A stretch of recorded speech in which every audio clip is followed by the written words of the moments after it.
नमस्कार दोस्तों, मेरा नाम है उज्जवल और आप देख रहे हैं माई पाठशाला। 50 गोल्डन रूल्स की सीरीज में आज मैं लेके आया हूँ रूल नंबर 06। जैसा कि आप सब लोग जानते हो कि ये जो सीरीज़ है ये सीरीज़ कंटिन्यू कर रहे थे विशाल सर। और विशाल सर के पापा की हेल्थ ठीक ना होने की वजह से ये बीच में सीरीज़ रुक गई थी, तो इस सीरीज़ को मैंने दोबारा से रिस्टार्ट किया है और इसको मैं थोड़ा रीसेप भी कर रहा हूँ। पहले 3 रूल जो विशाल सर ने पढ़ाया था वो 2025 के लेटेस्ट पैटर्न के हिसाब से जो इंपॉर्टेंट क्वेश्चन आए थे उसमें पढ़ाया था। मैं अब इसको थोड़ा सा रीसेप करके इसे ऑर्गेनाइज कर रहा हूँ ताकि सारे के सारे बच्चे जो बिल्कुल कमज़ोर से कमज़ोर बच्चा भी है और सबसे मजबूत से मजबूत बच्चा है, चाहे फर्स्ट टाइमर हो चाहे रिपीटर्स हो, इन क्लासेस का सिस्टमेटिक ढंग से फ़ायदा उठा पाए। तो क्लास नंबर 04 से इसे मैंने थोड़ा रीसेप किया है, मैं चैप्टर वाइज थोड़ा मूव कर रहा हूँ। तो अगर कोई बच्चा ऐसा है जिसको कुछ नहीं आता है, बिल्कुल जीरो पे है, वो एक सवाल मेरे से पूछना चाहेगा कि सर ये सीरीज कंटिन्यू करने से क्या मैं ग्रामर के सारे क्वेश्चन सॉल्व कर पाऊंगा? यस बच्चा, सारे के सारे जो है आप लोग क्वेश्चन सॉल्व कर पाओगे अगर आप शिद्दत से इसे देखोगे तो। अगर आपने कुछ भी नहीं पढ़ा है तो हर एक क्लास आपको अच्छी तरीके से समझ में आ जाएगी, क्योंकि मैं इसको इस तरीके से ऑर्गेनाइज ही कर रहा हूँ। और कुछ एक सवाल आपके पास और मन में होगा कि विशाल सर कब से कंटिन्यू करेंगे। कल रात को मेरी उनसे बातचीत हुई, उनकी वोकैब की सीरीज भी अभी ब्रेक रहेगी 11 मार्च तक। उन्होंने मेरे से टाइम लिया है कि सर 11 मार्च तक कम से कम उन्हें पापा के साथ रहना पड़ेगा, डॉक्टर्स ने ऐसा बताया है। तो 11 मार्च तक वो पापा के साथ रहेंगे और ऐसे समय में मेरा मानना है कि क्लास से ज़्यादा इंपॉर्टेंट अभी पापा हैं। और 11 तारीख के बाद मैं और आपको अपडेट दे पाऊंगा कि 3-4 दिन उन्हें और रेस्ट लेने की ज़रूरत है, क्योंकि इस पूरे दौरान उनको थकावट भी बहुत रहेगी। तब तक आप परेशान मत होइए, आपकी क्लासेस मैं कंटिन्यू करता हूँ और यकीन जानो वो सारी की सारी चीज़ें जो आपको सीखनी है वो मैं सब सिखा जाऊँगा। इस सीरीज़ के माध्यम से मेरा पूरा जो फोकस है वो इस बात पे रहने वाला है कि क्लास के पहले मैं आपको ये ज़रूर बता दूँ कि क्या पढ़ाने वाला हूँ, ताकि आप ये डिसाइड कर पाओ कि इस क्लास को आपको कंटिन्यू करना चाहिए कि नहीं करना चाहिए। आज की इस क्लास में मैं प्रोनाउन का एक बड़ा ही इंपॉर्टेंट रूल कवर करने वाला हूँ। सब्जेक्ट वर्ब एग्रीमेंट के चैप्टर में भी इस रूल को पढ़ते हैं। ये आपकी स्क्रीन पे कुछ टर्म्स है, अगर इन टर्म्स के इर्द गिर्द जो है आपको सारे रूल अगर आते हैं, एग्जामिनेशन में आने वाले क्वेश्चन आपको पता है, तो इस वीडियो को आप स्किप कर दें। अगर नहीं पता है इनसे इनके इर्द गिर्द वाले रूल तो इस वीडियो को कंटिन्यू करें। अगर आपको कुछ नहीं आता है, ग्रामर का जीरो नहीं आता है, ग्रामर में ABCD FGH कुछ भी नहीं आता है, तो भी आज ये जो मैं रूल पढ़ाऊंगा सारे के सारे बच्चे अच्छे से समझ जाएंगे, क्योंकि इन पे बेस्ड एग्जामिनेशन में एकदम डायरेक्ट क्वेश्चन आते हैं। इन टर्म्स को देख मतलब पढ़ के सीख के अगर एक बार ध्यान रख लोगे तो डायरेक्टली जब क्वेश्चंस आते हैं ना तो ये टर्म्स सीधे सीधे दिखाई दे जाते हैं और इनके क्वेश्चन बहुत आसानी से लग जाते हैं। रूल डिफिकल्ट नहीं, रूल बहुत आसान है। थोड़ी सी क्लासेस ये जो है ना 1 तारीख से 1 माह से कंटिन्यू रहेगी। और कुछ बच्चे ये भी पूछना चाहेंगे सर आपने एक और बहुत बड़ा अनाउंसमेंट किया था कि सर GS के शिक्षक आप दे रहे हो, और अजय सर का नाम मैंने लिया हुआ था जो 2016 में सेलेक्टेड है, ऑडिटर पे पोस्टेड है, और वो GS कंटिन्यू करने वाले, तो कब कंटिन्यू करने वाले हैं? तो 1 मार्च से हम प्लान कर रहे हैं कि उनकी क्लासेस कंटिन्यू होगी। और उसके बाद क्योंकि अभी आपके CGL में काफ़ी समय है और ज़्यादा बच्चे जो अभी है वो NTPC पे फोकस्ड है, क्योंकि NTPC का एग्जाम बिल्कुल नियर बाई है और बच्चा लगभग रेलवे का एग्जाम देता है और SSC का एग्ज़ाम देता है। इस बार जो हमारे पास रेलवे के सेलेक्टेड बच्चे आए थे, 13 जून के टॉपर्स माई पाठशाला से निकले हैं, 3,000 से ज़्यादा सिलेक्शन है। उसमें बहुत सारे ऐसे बच्चे हैं जिनके इस बार 2025 में मेंस में बहुत अच्छे अच्छे स्कोर है, कंप्यूटर में फेल हो गए हैं। तो एक्चुअली वो डिस्कस कर रहे थे कि सर इसको कैसे करें। तो मैं समझता हूँ कि आप सारे के सारे बच्चे SSC रेलवे दोनों का एग्जाम दे रहे हैं, तो थोड़ा सा इस वक्त क्या है कि SSC वाला भी बच्चा रेलवे के एग्जाम की तैयारी में लगा हुआ है। पर हम प्योरली आपको इस चैनल पे SSC पढ़ाते हैं, तो हम अपनी क्लासेस डिसकंटिन्यू नहीं करेंगे। अभी हमें इसे कंटिन्यू करना है, तो हम 1 तारीख से और कंटिन्यू हो जाएंगे। अनूप सर की क्लासेस रेगुलर चल रही है, अनुभव सर की क्लासेस रेगुलर चल रही, उनकी क्लासेस रेगुलर चलती रहेगी। और 1 तारीख से मैं आपकी ये वाली ग्रामर वाली क्लासेस कंटिन्यू कर दूंगा जब तक विशाल सर नहीं आ जाते। अगर उन्हें और टाइम लगता है तो भी मैं कंटिन्यू करूंगा। चलो अब मुद्दे की बात करते हैं, आज की क्लास में आते हैं। और मैं उम्मीद करता हूं कि ये पूरी की पूरी जो प्लेलिस्ट बनाई गई है 50 गोल्डन रूल की, उसको शिद्दत से आप फॉलो करोगे। शिद्दत से फॉलो करोगे तो यकीन जानो कि जब आप एग्जामिनेशन में जाओगे और तकरीबन 90 से 95% जो भी क्वेश्चन ग्रामर से रिलेटेड आते हैं इन क्लासेस से सारे के सारे फंस जाएंगे। मैंने इसके पहले संकल्प बैच 2025 प्री से पहले पढ़ाया था, एक भी क्वेश्चन उस संकल्प बैच से बाहर नहीं निकला है। और अभी भी आप 2025 के पेपर निकाल लो, उसके सारे ग्रामर के क्वेश्चन निकाल लो, संकल्प बैच इसी यूट्यूब पे है, और जाके उनकी सारी की सारी जो है वीडियोस खंगाल लो और उसमें देख लो कि वो सारे के सारे रूल्स मैंने आपको अच्छे से पढ़ाए हैं। और क्लास के दौरान ये भी बताया था कि यही चीज़ जो है आपके एग्जाम में डिक्टोट क्या आती है, और आज भी उसी तरीके से जो पढ़ाऊंगा वो सीधे बताऊंगा कि यही चीज़ पढ़ा रहा हूँ, यही डिक्टो आपके एग्जाम में उठ के आएगी। 2016 का सिलेक्टेड हूँ, 2015 में फेल हुआ था इंग्लिश की वजह से, बहुत रिसर्च कर रखा है, मेरे ज़्यादा किसी ने इंग्लिश पे रिसर्च नहीं कर रखा है। तो जो अभी पढ़ा रहा हूँ ये एकदम डायरेक्ट उठ के आपके एग्जामिनेशन में आएगा, तो सबको अच्छी तरीके से ध्यान देना है। चलो क्लास कंटिन्यू करते हैं। आज हम जो कवर कर रहे हैं प्रोनाउन के चैप्टर को कवर कर रहे हैं। प्रोनाउन में क्या कवर कर रहे हैं मैं वो भी बता देता हूँ। प्रोनाउन में हम दो टाइप के प्रोनाउन कवर करेंगे। अगर प्रोनाउन की डेफिनेशन, प्रोनाउन के टाइप आपको नहीं पता है तो भी क्लास आपको समझ में आ जाएगी। तो प्रोनाउन के दो टाइप में, एक प्रोनाउन का टाइप आता है डिस्ट्रीब्यूटिव प्रोनाउन और दूसरा आता है इंडेफिनिट प्रोनाउन, जिसको अनिश्चितता की स्थिति में इस्तेमाल किया जाता है। और एक टर्म और है, कुछ फ्रेजेज होते हैं जिनको हम क्वांटिफायर्स बोलते हैं। क्वांटिफायर्स नाउन के लिए इस्तेमाल होते हैं। तो इनके मिक्स कॉम्बिनेशन की आज क्लास होने वाली, क्योंकि इनसे रिलेटेड रूल सिर्फ एक ही पैटर्न का होता है, इस वजह से इन सबको एक साथ में लिया गया है। जैसे कुछ टर्म है, ईच, एवरी, ठीक है ना, डिस्ट्रीब्यूटिव प्रोनाउन की कैटेगरी में आता है। इसके बाद अगर मैं बात करूं, everyone, someone, somebody, nobody, none, one, any, many, a, more than one, ये सारे के सारे इंडेफिनिट, अनिश्चितता की स्थिति में, इंडेफिनिट प्रोनाउन की कैटेगरी में आते हैं, अनिश्चितता की स्थिति में इस्तेमाल किए जाते हैं। इसके अलावा ईदर की बात करते हैं, नीदर की बात करते हैं, या तो और ना तो की बात करते हैं। फिर उसके बाद कुछ क्वांटिफायर्स है, जरा ध्यान से देखो। पॉइंट नंबर 4, पॉइंट नंबर 5 में a number of, a large number of, a great number of, other number of, इनको क्वांटिफायर्स बोलते हैं। बहुत सारे बच्चे ऐसे होंगे जो क्वांटिफायर्स हमको जानते नहीं। क्वांटिफायर बना है क्वांटिटी से, तो नाउन की क्वांटिटी बताने के लिए इनका इस्तेमाल किया जाता है। ये काउंटेबल और अनकाउंटेबल दोनों के लिए इस्तेमाल होते हैं। ये जो ए नंबर ऑफ है, लार्ज नंबर ऑफ है, ग्रेट नंबर ऑफ है, ये किसी नाउन की क्वांटिटी बताएंगे। अब इनसे रिलेटेड रूल क्या है, अगर लास्ट क्लास आपने देखी नहीं होगी तो लास्ट क्लास अच्छे से देख लेना। लास्ट क्लास में मैंने अनकाउंटेबल नाउन पढ़ाया था। उसी वक्त मैंने आपको एक बात बताया था कि आप सब लोग एक चीज तो याद रख लो ग्रामर पढ़ते वक्त, सेंटेंस का सबसे सिंपल फॉर्मूला आपकी जुबान पे हमेशा होना चाहिए, जो होता है आपका सब्जेक्ट, जो होता है वर्ब प्लस ऑब्जेक्ट का कॉम्बिनेशन। सेंटेंस के जो स्ट्रक्चर होते हैं अलग अलग तरीके से वेरी करते रहते हैं। सबसे सिंपल जो फॉर्मूला होता है सेंटेंस का ग्रामरियन के हिसाब से, वो होता है subject plus verb plus object. ये जो आपका सब्जेक्ट होता है और जो ये वर्ब होता है, इनका अपना कॉम्बिनेशन होता है ग्रामरियन के हिसाब से, कि जब ये फॉर्मूले में डाला जाता है तो ये कहा जाता है कि अगर सब्जेक्ट, काम करने वाला आदमी अगर सिंगुलर है तो सब्जेक्ट भी सिंगुलर होगा, काम करने वाला आदमी अगर प्लूरल है तो आपका जो वर्ब है वो भी प्लूरल होगा, उसका एक्शन भी प्लूरल होगा। नाउन का चैप्टर जब हम सीखते हैं तो नाउन के चैप्टर में हमको एक बात ये पता होता है कि नाउन में एस या ई एस अगर जोड़ते हो तो ये क्या बन जाता है, ये प्लूरल बन जाता है। ये छोटी सी बात याद रखनी है। वर्ब के केस में क्या होता है, वर्ब में अगर एस या ई एस जोड़ते हो तो जस्ट रिवर्सल होता है इसका, ये क्या बन जाता है, ये सिंगुलर बन जाता है। ये बहुत छोटी छोटी बातें हैं जो बचपन में हमें सिखाई जाती है और जो हमें याद रखना पड़ता है। अब जब हम प्रोनाउन में आते हैं तो प्रोनाउन का क्या काम होता है, प्रोनाउन क्या है, रिप्लेसमेंट है। प्रोनाउन क्या है, रिप्लेसमेंट है। किसका, ये रिप्लेसमेंट है नाउन का, ये रिप्लेसमेंट है नाउन का। नाउन का रोल क्या होता है सेंटेंस के अंदर, नाउन का रोल क्या होता है सेंटेंस के अंदर, ये छोटी छोटी बातें हैं जो आपको याद रखना है सेंटेंस के अंदर। इसका काम जो होता है, या तो ये सब्जेक्ट की तरह काम करता है या तो ऑब्जेक्ट की तरह वर्क करता है। इसका यही काम ही होता है। अगर मैं बात करूं नाउन का, नाउन का सेंटेंस के अंदर फंक्शनल रोल क्या है, इसका काम है सब्जेक्ट की तरह काम करना है, ऑब्जेक्ट की तरह काम करना है। तो नाउन का हमें सिंगुलर और प्लूरल पहचानना होता है कि नाउन सिंगुलर है तो उस हिसाब से वर्ब सिंगुलर लेंगे, नाउन अगर प्लूरल है तो वर्ब जो है हम उसके हिसाब से प्लूरल लेंगे, क्योंकि नाउन ही आपका सब्जेक्ट की तरह काम करता है, नाउन ही आपकी ऑब्जेक्ट की तरह काम करता है। तो ऑब्जेक्ट के सेक्शन पे पहचानने की जरूरत नहीं है, क्योंकि subject singular, verb singular, subject plural, verb plural. तो नाउन का सिंगुलर और प्लूरल पहचानना बहुत जरूरी है। अब जो प्रोनाउन है वो नाउन का रिप्लेसमेंट है, तो प्रोनाउन का फंक्शनल रोल क्या आएगा, प्रोनाउन का फंक्शनल रोल भी आएगा कि सब्जेक्ट की जगह इस्तेमाल होगा। जब वो सब्जेक्ट की जगह इस्तेमाल होगा तो बात सिर्फ वही आ जाएगी कि वो सिंगुलर है या प्लूरल है। तो जब ये टर्म्स होते हैं जैसे ईच और एवरी, तो ईच और एवरी, जैसे ईच हमने प्रत्येक कहा, एवरी सब और इंडिविजुअल की स्थिति में बात आती है, लेकिन इसको देख के दिमाग में हिंदी भाषी बच्चों को फंस बसता है कि ये सिंगुलर है या प्लूरल है। तो सबसे पहले आपको ये समझना होता है कि ईच और एवरी दोनों क्या है, सिंगुलर है। ये क्या है, सिंगुलर है। जैसे ही आपको ये जानकारी हो जाती है ईच और एवरी सिंगुलर है, तो आधा से ज्यादा काम आपका आसान हो जाता है, क्योंकि तुरंत आपके जहन में आ जाता है कि भैया वर्ब जो इनके साथ आएगा वो सिंगुलर आएगा। इसके अलावा फिर आता है इंडेफिनिट प्रोनाउन की कैटेगरी, एवरीवन। एवरीवन से ऐसे लगता है जैसे एवरी शब्द इस्तेमाल किया है तो प्लूरल होगा, नहीं। आपको ध्यान रखना है एवरीवन क्या है, ये सिंगुलर है। ये क्या है, सिंगुलर है। समवन भी आपका सिंगुलर है, समबडी भी सिंगुलर है, नोबडी भी सिंगुलर है, नन भी आपका सिंगुलर है, वन भी आपका सिंगुलर है, एनी भी आपका सिंगुलर है। अब यहां तक तो फिर भी चलो रट रटा के याद रह जाता है। अगला कंफ्यूजन आता है जब मेनी ए आता है। क्या आता है, मेनी के साथ मैं ए यहां पे रख देता हूं, मेनी ए जब आता है तब एक अगला डाउट होता है कि सर ये सिंगुलर है या प्लूरल है। मेनी अगर मैं बात करूं तो मेनी एक एग्जेक्टिव होता है, मेनी एक एग्जेक्टिव होता है और मेनी प्लूरल की तरह इस्तेमाल होता है, ठीक है ना। प्लूरल नाउन के साथ इस्तेमाल होता है नंबर बताने के लिए, लेकिन मेनी के साथ जब आर्टिकल ए लगाते हो ना तो ये सिंगुलर की तरह काम करता है। किसकी तरह काम करता है, सिंगुलर की तरह काम करता है,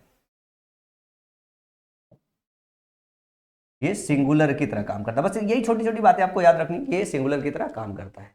इसके बाद बात करें, फिर अगला आता है मोर देन वन। जब हम मोर देन वन की बात करते हैं तो एक से ज्यादा, अंग्रेजी में क्या होता है, अंग्रेजी भाषा में एक से ज्यादा को हम प्लूरल बोलते हैं, लेकिन हम मोर देन वन की बात करें ना, मोर देन वन की बात करें तो मोर देन वन सिंगुलर की तरह काम करता है। तो ये दोनों टर्म्स ऐसे हैं जिनको लेके एग्जामिनेशन में क्वेश्चन बनते हैं और हमसे गलतियां हो जाती है, क्योंकि हमारे जहन में यार उस टाइम पे याद ही नहीं जाती, मेनी को देख के, मोर देन वन को देख के हमें लगता प्लूरल है, वो प्लूरल लगा के निकल जाते हैं। तो ध्यान रखना, ये भी आपके क्या है, सिंगुलर है, ये भी आपके,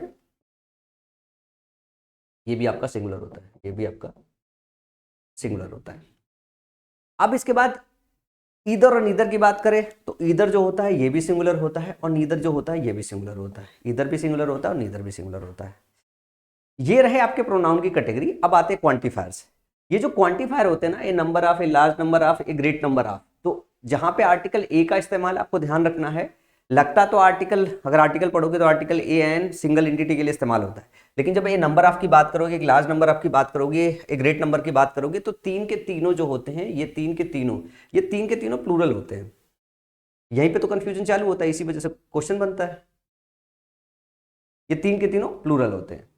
जबकि अगर आर्टिकल द के साथ ये फ्रेज इस्तेमाल किया गया, द नंबर ऑफ, तो द नंबर ऑफ जो होता है ये आपका सिंगुलर होता है, ये आपका सिंगुलर होता है। ये क्या होता है, ये आपका नंबर सिंगुलर होता है। बस इतनी बात याद रखनी है। अगर इतनी बातें अगर आपने याद कर ली है, इतनी बातें याद कर ली है, तो आपके एग्जामिनेशन में आने वाले सारे के सारे क्वेश्चन आसानी से लग जाएंगे। मैंने 1999 से लेकर 2025 तक के सारे लेटेस्ट जो क्वेश्चन है, मतलब जितने इंपॉर्टेंट क्वेश्चन है जो इसको कवर करने के लिए चाहिए, सबके सब लेके आया हूँ क्वेश्चन के फॉर्म में, सब आज की क्लास में ही करा दूंगा। बस इत्मीनान से इसको समझना है। इससे रिलेटेड कुछ एक बातें हैं जो आपको और समझनी है, आपको ध्यान रखना है। जैसे मैं बात बताऊं आपको कि जैसे मैंने कहा ईच, एक बार तो ऐसा होगा, एक केस ऐसा होगा, एक केस ऐसा होगा जब ईच अपने आप में अकेले आएगा। कैसे आएगा, ईच अपने आप में अकेले आएगा।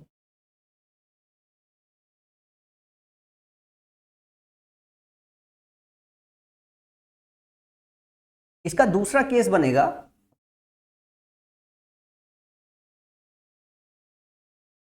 ईच के बाद ऑफ आएगा। ये दो केसेस बनते हैं। सिर्फ ईच की बात नहीं है, ईच के अलावा अगर मैं बात करूं तो इसके साथ जो है आपका एवरी भी आता है, वन भी आता है, नन भी आता है, ठीक है ना, एनी भी आता है। ये सारे जब एक साथ आते हैं, नीदर आता है। जैसे नीदर मैं बोल दूं, एक एग्जांपल लिख दूं, neither Rohan, neither Rohan nor Sohan. तो नीदर के बाद देखो ध्यान से, नीदर के बाद ऑफ नहीं आया है, नीदर के बाद ऑफ के अलावा कुछ और आया है। तो ध्यान रखिए, each, every one, none, any, neither, neither, either, ये सारे टर्म है। इनके बाद अगर ऑफ नहीं आता, अकेले आ रहे हैं, ठीक है ना, इनके बाद ऑफ नहीं आ रहा है। एक ऐसा केस होगा जो इनके बाद ऑफ लग के आता है। जैसे ईच ऑफ लिखा है, एवरी ऑफ लिखा है, ठीक है ना। एवरी वाला केस तो नहीं आता, ईच वाला केस आता है। इसके साथ आपको लिखेगा वन ऑफ, ठीक है ना, ईदर ऑफ या फिर नीदर ऑफ, नीदर ऑफ। एक केस ये आता है, जब ये वाला केस आता है तो इसके बाद आपको हमेशा ये देखना रहता है वर्ब, इसके बाद हमेशा देखना रहता है वर्ब, इसके बाद ध्यान रखना होता है हमेशा वर्ब, और इसके बाद और ध्यान देना पड़ता है पजेसिव एग्जेक्टिव, पजेसिव एग्जेक्टिव। तो इसके बाद आने वाला जो वर्ब है ये भी कैसा होता है, ये भी आपका सिंगुलर होता है, पजेसिव एग्जेक्टिव, ये भी सिंगुलर होता है।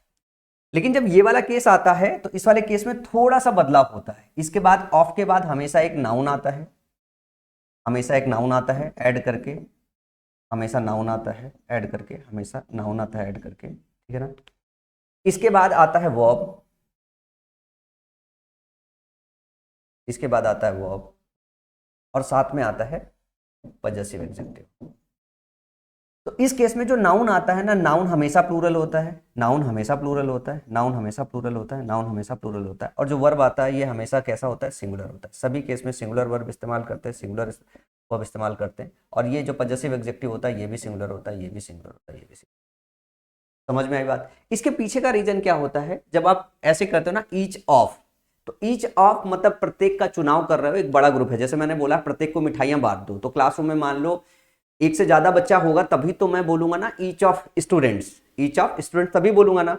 और अगर क्लासरूम में एक से ज्यादा बच्चा नहीं बैठा है तो मैं बोलूंगा रोहन को दे दो, सोहन को दे दो। एक से ज्यादा होगा, रोहन और सोहन भी बैठा होगा, तो मैं बोल दूंगा each of the two students, each of the two student या ईच ऑफ द स्टूडेंट्स, इस तरीके से बोलूंगा। लेकिन अगर एक ही होगा तो मैं ईच का इस्तेमाल नहीं करूंगा, मैं सीधे नाम ले लूंगा कि इसको दे दो, उसको दे दो। ईच का इस्तेमाल नहीं करूंगा, एवरी का इस्तेमाल नहीं करूंगा। नीदर ऑफ रोहन और सोहन तभी इस्तेमाल करूंगा जब एक से ज्यादा होगा। तो यहां पे जब इसके बाद ऑफ आता है, इसका मतलब है कि लार्जर क्वांटिटी में से ईच चुना जा रहा है, लार्जर क्वांटिटी में वन चुना जा रहा है, लार्जर क्वांटिटी में ईदर चुना जा रहा है, लार्जर क्वांटिटी में नीदर चुना जा रहा है, या लार्जर क्वांटिटी में नन चुना जा रहा है, नन ऑफ। ठीक है ना। तो इधर वाला जो नाउन होता है वो प्लूरल होना चाहिए। लेकिन आगे की जो कहानी होती है, जैसे मैंने बोला ना कि please distribute the sweets among the student, ठीक है ना, या मैंने कह दूं कि प्रत्येक को मिठाइयां बांट दो, तो प्रत्येक को बांटा जा रहा है, मतलब एक एक को बांटना है आपको। तो ये वाला जो सेक्शन है ना, ये आपका हमेशा सिंगुलर रहता है, ये हमेशा आपका सिंगुलर रहता है, ये हमेशा सिंगुलर रहता है। इसी वजह से जो ये आता है ना, इसी वजह से जो आता है ये वर्ब सिंगुलर होता है, इसी वजह से जो पजेसिव एडजेक्टिव आता है ये सिंगुलर होता है। ये इसका कोर सब्जेक्ट नहीं है, जो कोर सब्जेक्ट होता है ये होता है। इसी चीज को लेके आपके एग्जामिनेशन में टेस्ट किया जाता है। कई बार ये नाउन सिंगुलर दे देगा, कई बार ये वर्ब प्लूरल दे देगा, कई बार ये पजेसिव एडजेक्टिव प्लूरल दे देगा। तो इस पूरे स्ट्रक्चर को सही से समझना होता है, और इसको सही से तभी समझ पाओगे जब पिछले सालों के आए हुए क्वेश्चन को, एक एक क्वेश्चन को आप अच्छी तरीके से देख के उसे सॉल्व कर लो। चलो अब एग्जाम्पल्स में चलते हैं। मोटा मोटा जो पॉइंटर्स है वो समझ गए होंगे। जैसे क्वेश्चन नंबर 1 को ध्यान से देखो, सब इसी पे बेस्ड है, सब प्रीवियस ईयर के क्वेश्चन है जो एग्जामिनेशन में पूछे गए। जैसे लिखा है 1, ध्यान से देखना, सारे क्वेश्चन को एक साथ देख लो।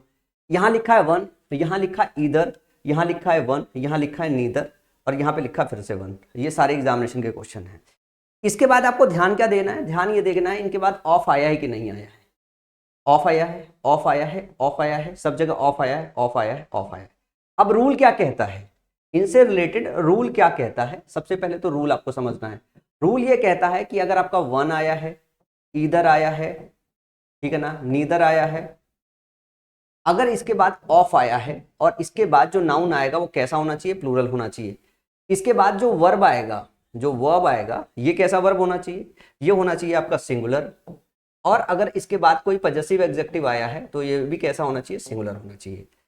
इसी रूल को खास करके मैच करना है सारे क्वेश्चन में। जरा ध्यान से देखो, हमने लिखा है 1 ऑफ द, यहां पे क्या देखना है, प्लूरल नाउन है, सही है। ऑफ कश्मीर वैली, फिर यहाँ पे जो वर्ब आया है, वर्ब किसके हिसाब से आएगा, 1 के हिसाब से आएगा। तो जो आर है, आर ना होके क्या होना चाहिए, इज होना चाहिए। इसी तरीके से either of the roads, either के बाद रोड्स आया है, प्लूरल नाउन है, मतलब सही है। लेकिन लीड वर्ब में SEIS होता है तब वो सिंगुलर होता है, तो लीड की जगह क्या होना चाहिए, लीड्स, अब हो जाएगा करेक्ट।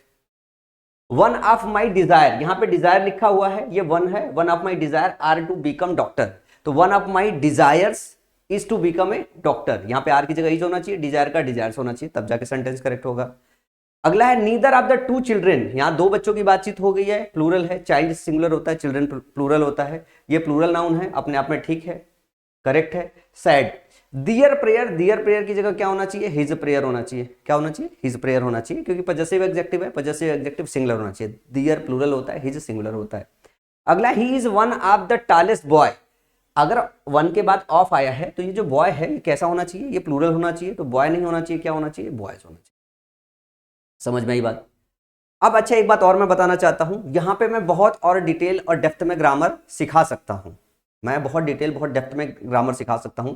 एक एक एलिमेंट ये मैं पूरा का पूरा जो है आपको ब्रेक करके सिखा सकता हूं। जैसे फॉर एग्जांपल बता देता हूं, जिसकी जरूरत नहीं है फिर भी, मतलब ताकि आप मेरी कैपेबिलिटी पे शक ना करो कि मास्टर को अंग्रेजी नहीं आती है।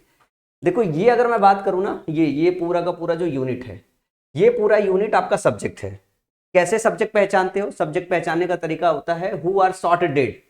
हमेशा जब हम हु से सवाल पूछते हैं या व्हाट से सवाल पूछते हैं, जो रिप्लाई आता है तो वो हमें क्या मिलता है, वर्ब के साथ हु से सवाल पूछते हैं, व्हाट से सवाल मिलते हैं, सवाल पूछते हैं, जो रिप्लाई आता है वो हमारा सब्जेक्ट होता है। तो हम बोले हु आर सॉर्टेड, तो जवाब आएगा 1 of the terrorist of Kashmir valley, 1 of the terrorist of Kashmir valley. तो ये पूरा का पूरा इंटायर इकोसिस्टम क्या है, सब्जेक्ट की तरह काम कर रहा है। फिर आपको एक शब्द में ढूंढना पड़ता है, एक शब्द में आप मेरे को बता दो कि एक शब्द में सब्जेक्ट का जवाब क्या होगा। कि हु आर सॉर्टेड, तो आप बोलोगे एक मारा गया, कौन मारा गया, एक मारा गया, वो एक कौन था, तो एक का, इस 1 का क्या है, ये पूरा का पूरा सेक्शन यहां से लेके यहां तक डिस्क्रिप्शन है। क्या है, डिस्क्रिप्शन है।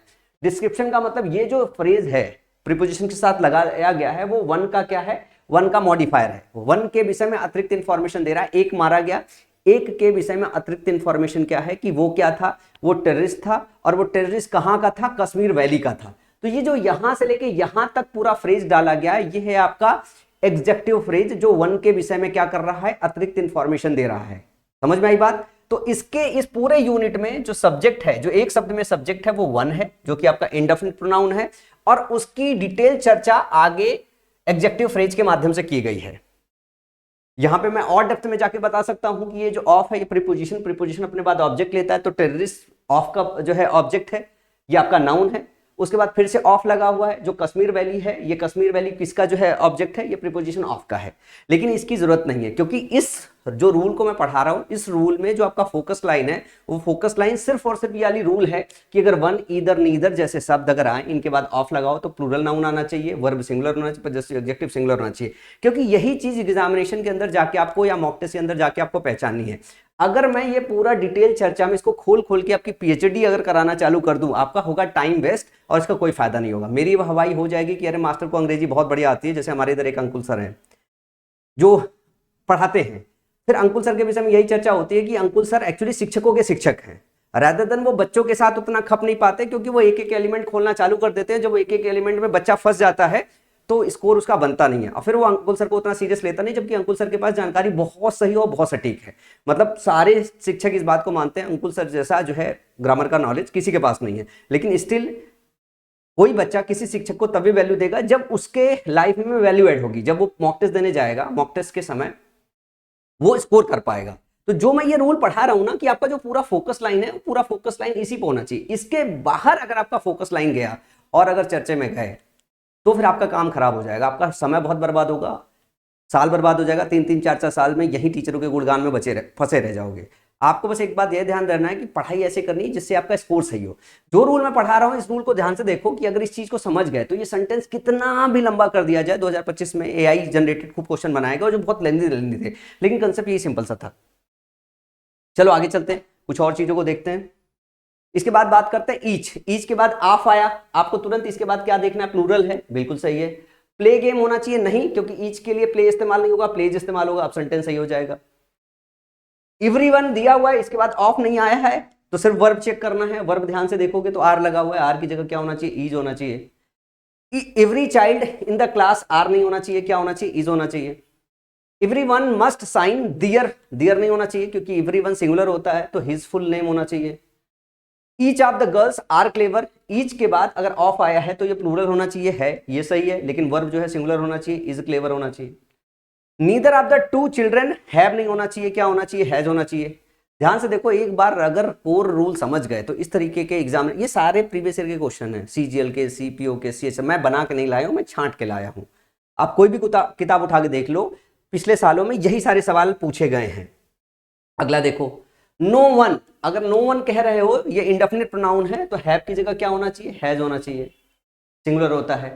फिर लिखा है one of the most important factor. अब ये वाला जो क्वेश्चन एग्जामिनेशन में आया था, वन ऑफ द, ये 2022 के मेंस में आया था, ये जो क्वेश्चन आया हुआ है one of the most important factor, इसमें क्या देखना है आपको, वन के बाद आपको ढूंढना है नाउन, वन के बाद नाउन है फैक्टर।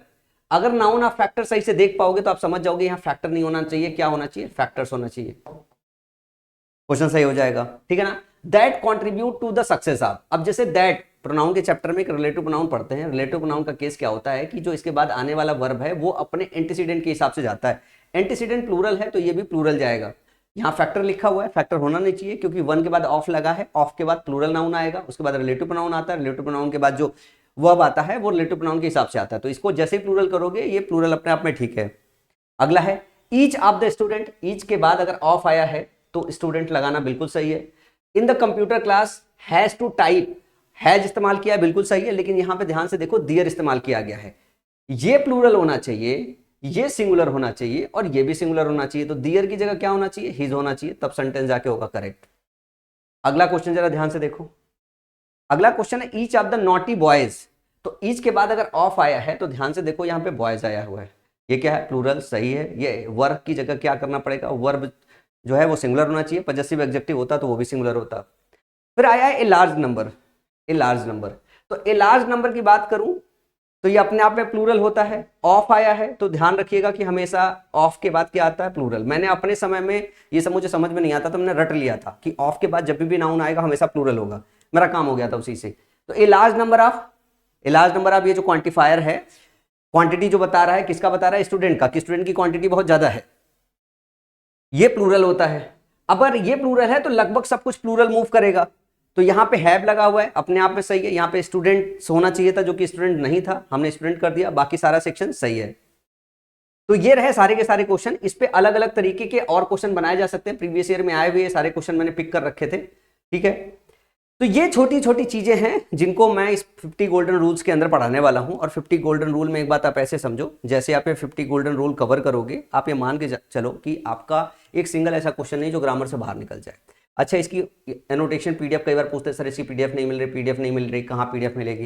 पीडीएफ मिलेगी बच्चा आपको माई पाठशाला के टेलीग्राम चैनल पे, माई पाठशाला के टेलीग्राम चैनल पे इसकी पीडीएफ मिल जाएगी। और मैं आपको बता दूं कि मेरी सिस्टर की शादी है, मुझे बनारस जाना है, ठीक है ना। तो ऐसा हो सकता है कि एक आध क्लास में अभी आपको और दूं, और अगर इस बीच थोड़ा सा डिले हो गया तो 1 तारीख से मैं क्लास वापस से कंटिन्यू करूंगा और आपके एग्जामिनेशन तक इसी यूट्यूब पे इस 50 क्लास के माध्यम से पूरा का पूरा ग्रामर पढ़ा दूंगा। अगर किसी बच्चे को बिल्कुल जीरो से पढ़ाई करना है, पूरा कंप्लीट फाउंडेशन बैच कंप्लीट करना है, तो आप माई पाठशाला पर जाइए।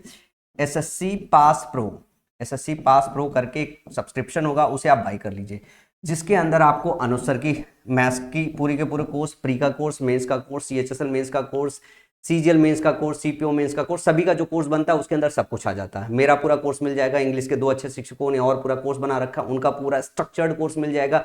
जीएस का बहुत स्ट्रक्चर्ड कोर्स बना रखा है, अनुभव सर ने रीजनिंग का स्ट्रक्चर्ड कोर्स बना रखा है, जिससे आप अपनी थ्योरी का सेक्शन अच्छी तरीके से कवर कर सकते हैं। और हर साल जो कुछ भी होता है उसको अपडेट हम उस कोर्स के अंदर कंटिन्यूअसली करते रहते हैं। कुछ नया भी आता है तो कुछ कर देते हैं। हम लाइव क्लासेस ऐप पर नहीं पढ़ाते, इसके पीछे का रीजन है, मुझे पर्सनली ऐसा फील होता है कि अच्छा बच्चा वही जो रिकॉर्डेड सेशन इस्तेमाल करके ठीक से पढ़ाई करता है। तो आज की इस क्लास में बच्चा लोग इतना ही, और मैं आप सब लोगों से रिक्वेस्ट करूंगा जो भी बच्चा इस सीरीज को फॉलो कर रहा है शिद्दत से शुरू से लेकर आखिरी तक फॉलो करे। अदरवाइज पहली वीडियो से स्किप करके किसी और टीचर का चुनाव करके उससे पढ़ाई करे। इसमें बहुत मेहनत करके मैं आपको पढ़ाने वाला हूं, यकीन जानो अगर आप में से किसी ने इस सीरीज को फॉलो किया, अंग्रेजी में आपके मार्क्स बिल्कुल नहीं खराब होने दूंगा। तो चलो मिलते हैं अगले क्लास में, तब तक के लिए अपना ध्यान रखिएगा।